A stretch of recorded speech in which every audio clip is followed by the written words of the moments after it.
Hi, good day. It's Apostle Jerome Dancer. I'd just like to share something with you, something that the Lord laid on my heart, that I feel someone maybe out there needs to hear this word. And this is something, is a topic or a subject that have affected every human being in one way or another on this earth. Whether those who are still alive and those who passed on, it affected everyone, and maybe it still does. I want to speak to you about offense. In Luke chapter 17, verse 1, Jesus was speaking to his disciples, and he said, it's impossible that offense would not come. He says, woe to whom the offense come. Then Jesus said, take heed to yourself, that if your brother sins against you, and if he repents, forgive him. Family, this afternoon, this is something really serious. The Lord had to reveal unto me some time ago that I have been operating under the influence of the spirit of offense. And there are some signs that I want to share with you based on what I personally experienced, what I did experience. And I had to come before the Lord and ask for deliverance and ask for forgiveness. So, a sign number one of the spirit that you are under the influence or the spirit of offense is operating in you, or you are operating under that spirit or operating in that spirit. There's a constant replay of hurt. Now, what does it mean? You always rehearse. It's like you replay the events or the action of something or someone that hurt you. It's like you can't get over it. You keep on rehearsing it. You replay it. And many times the more we replay, the more we get angry, the more we become unforgiving. That's sign number one. Sign number two is that there's a quick irritation or a sensitivity. Even small comments or corrections feel like attacks. And you act defensively. The first thing that I always like to share also with people that are offended, you first have to recognize or acknowledge that you have been offended. You have to acknowledge that you have been offended. And you have to come before God, Lord, I've been offended. Someone said this, it didn't sit right with me. And there's a way that you can help yourself not being affected by the spirit any longer, or by its influence or its power, and to break. The Bible says, if your brother sin against you, rebuke him. You go to the person who have offended you. Take a witness, go to that person and speak to that person. Share with that person what he said or what maybe he did, his behavior, his conduct towards you was not right, and you felt hurt by it. That way you will get delivered from that. Offense will not control you. Amen. Now there's something else.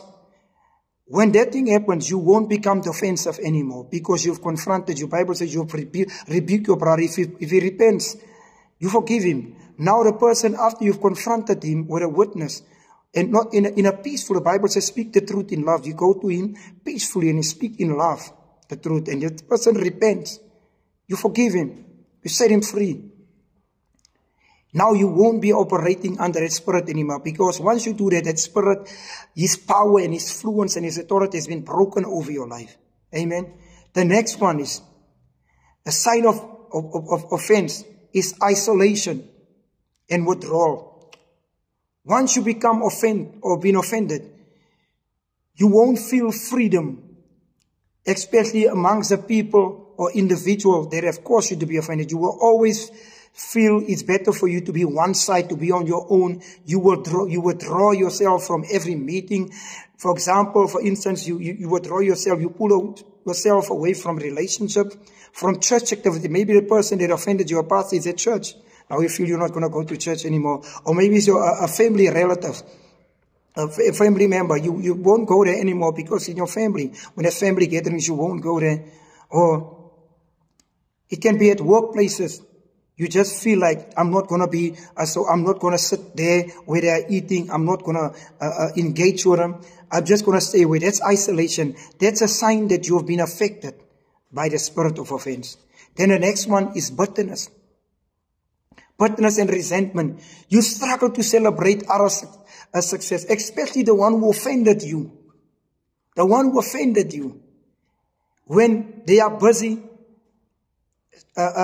achieving, maybe they have achieved something, and it's the one that offended you, you won't be able to celebrate that person because your wish will be like, why didn't it happen to me? Why is it this person? Why something good happens to him? He did this to me. I wish he failed. You will curse that person inside your own heart. You would secretly hope that they fail or someone else would get what they are getting. Or maybe the person that offended you are getting maybe a promotion or being promoted in the company or into a position. You would wish for them to be replaced. Offense, the other sign is also division and gossip. You would go to other people, especially if they have a good report about this person that offended you. You will go to that person and try to slander them so that people can see them the way you see them. That's a sign of offense. You will try to spread division, separate them. The Bible warns us in Proverbs chapter 6. 6 things that God hates and 7 is abomination in his sight. It says, tongues that spread lies and they devise friends or brothers. So, when you are affected by the spirit of offense, you will sow discord. But this is once you sow discord, you make yourself an enemy to God. The person who offended you, as I just said right now, go to him or someone and speak to him. So that person can know. Many people do not know what hurts you or what makes you happy. So you have to sit down and speak to them and say, listen here, I do not, this is what makes me happy. This is what I like. And that's how we preserve relationships. And the other thing is division and gossip goes together. Because division comes through gossip. Gossip is slander. You will slander the individual. And you will want people to see that person not in a good light anymore. Because the Bible says, bad company corrupt good characters. So, the way people saw that person before, after you have slandered that person, they won't see him in that light anymore. They will see him the way you see. So don't do that. That's one sign. The other sign is loss of spiritual hunger. You won't have a desire for prayer. You won't feel the need to pray. You won't feel the need to worship. You won't feel the desire, the need to read and study the Word of God, because you will feel that you have been wronged. You will feel a dryness because offense blocks intimacy with God. This is what offense does. It will rob you of prayer, worship, reading and studying the Word of God. It will dry up your spiritual life. And most of all, it will rob you or block you from intimacy with God. Do not let this happen. The other sign is, when someone is offended or operates under the spirit of offense, they will have a victim mentality. You begin to see yourself as being wrong. When people try to help you right, you always will think that people are against me. When you operate in a spirit of offense, you will always think that people are against you. You will have a victim mentality. Even when people want to correct you, you will have this victim mentality. That's the signs. We just go through it again. When you operate in a spirit, when you are affected by the spirit of offense, you constantly replay a hurt. There's a quick irritation and sensitivity. You isolate yourself and you withdraw from relationship, from gathering, from fellowship. There's bitterness and resentment. You are unforgiving.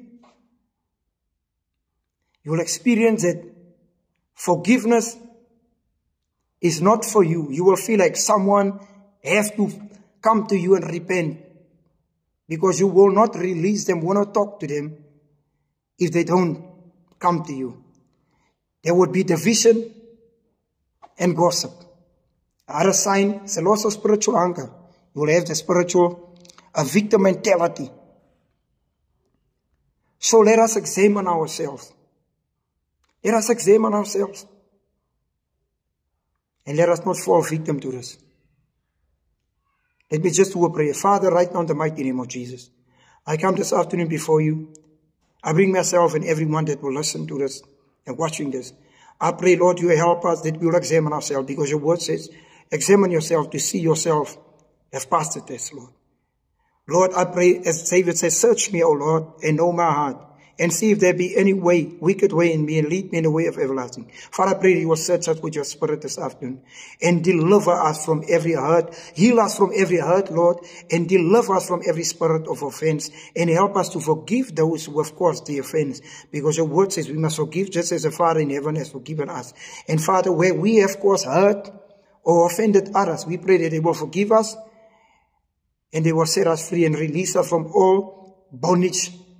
And we pray that we will release people from all guilt and shame, and people will release us from all bondage, from all guilt and shame. I ask this right now in Jesus' mighty name. Amen. Be blessed, family.